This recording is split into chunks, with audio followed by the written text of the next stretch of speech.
चार धाम यात्रा से मिलते हैं ये 7 शुभ फल। आइए जानते हैं।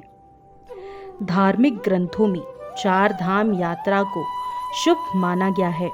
चार धाम की यात्रा करने से व्यक्ति को हर तरह के पाप नष्ट हो जाते हैं और व्यक्ति को मुक्ति मिलती है। चार धाम भी दो हैं, पहले छोटे चार धाम और दूसरे बड़े चार धाम, जिसमें बद्रीनाथ, जगन्नाथ, रामेश्वरम और द्वारिका धाम है। तो आइए जानते हैं छोटे चार धाम की यात्रा करने से क्या शुभ फल मिलते हैं और इनका क्या महत्व है। इन चारों स्थानों पर दिव्य आत्माओं का निवास है। इन चारों ही धाम को बहुत पवित्र स्थान माना जाता है।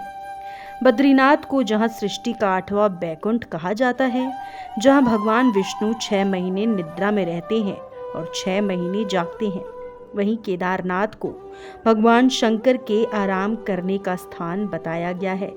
केदारनाथ में 2 पर्वत हैं, नर और नारायण। विष्णु के 24 अवतारों में से एक नर और नारायण ऋषि की ये तपोभूमि है। इन्हीं के तप से प्रसन्न होकर केदारनाथ में शिवजी ने दर्शन दिए थे। मान्यता है कि इस यात्रा को करने से मनुष्य के सारे पाप नष्ट हो जाते हैं। कहते हैं कि इस यात्रा में मृत्यु को प्राप्त हो जाना शुभ माना जाता है। इन धामों की यात्रा करने से व्यक्ति को जीवन मुक्ति प्राप्त हो जाती है। बद्रीनाथ के बारे में कहा जाता है कि जो जाए बद्री वो ना आए उदरी। इसका अर्थ है कि जो एक बार बद्रीनाथ के दर्शन कर लेता है उसे उदर यानी गर्भ में नहीं जाना पड़ता है। शिव पुराण के मुताबिक जो व्यक्ति केदारनाथ ज्योतिर्लिंग का पूजन कर जो मनुष्य वहां का जल पी लेता है उसका दोबारा जन्म नहीं होता है। जब भी तीर्थ यात्रा के लिए कोई जाता है तो उसे पैदल चलना पड़ता है। पैदल चलने से व्यक्ति का शरीर सुगठित और पुष्ट होता है। तीर्थ यात्रा करने से व्यक्ति को हर तरह की जलवायु का सामना करना होता है, जिसके चलते वो काफ़ी सेहतमंद बना रहता है और नए नए अनुभव प्राप्त करता है। वहीं बता दें, हिंदू धर्म में चार धामों की तीर्थ यात्रा करने के महत्व के संबंध में विस्तार से उल्लेख मिलता है। इसके माध्यम से व्यक्ति देश के संपूर्ण लोगों, भाषा, इतिहास, धर्म और परंपरा आदि से परिचित होते हैं और बौद्धिकता और आत्मज्ञान के रास्ते भी खोल लेता है।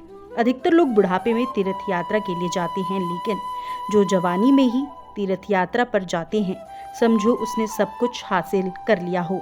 तीर्थ यात्रा करने से व्यक्ति को देश और धर्म के बारे में कई बातें जानने को मिलती हैं। पुरोहितों से मिलकर अपने कुल खानदान के बारे में वो जान पाता है। यदि आप उनके आश्रम में नहीं ठहरते तो आपको उनसे मिलने का मौका मिल ही जाता है। बता दें, तीर्थ यात्रा के दौरान व्यक्ति को अलग अलग संस्कृति, धर्म, भाषा, भोजन का पता चलता है। यात्रा के दौरान व्यक्ति को अलग अलग लोगों से मिलने का भी मौका मिलता है, जिनके जरिए आप जान सकते हैं कि लोग और उनके विचार कैसे हैं। यात्रा करने से जीवन में कई रंग भर जाते हैं।